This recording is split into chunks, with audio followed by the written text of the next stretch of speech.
పశ్చిమ గోదావరి జిల్లా ఆకువేడిలో 144 సెక్షన్ అమల్లో ఉంది. శ్రీరామనవమి వేడుకల్లో జరిగిన ఘర్షణలో 57 మంది పైన కేసులు నమోదయ్యాయి.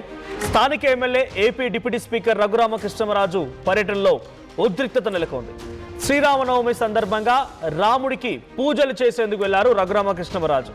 అక్కడికి వెళ్లి రాములవారి మెడలో పూలదండ కూడా వేశారు.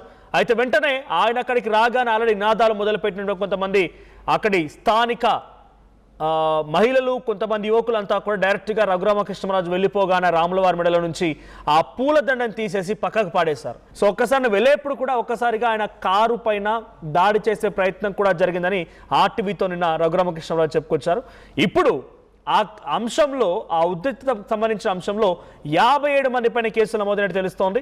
సో దాడికి పాల్పడ్డ వారంతా కూడా పెద్దపేట అనేటువంటి గ్రామం ఉంది. అక్కడ పెద్దపేటకు చెందినటువంటి మహిళలు యువకులు ఉన్నారు. అయితే దాంట్లో అరెస్ట్ అయిన వారిలో 10th క్లాస్ స్టూడెంట్స్ కూడా ఉన్నారట.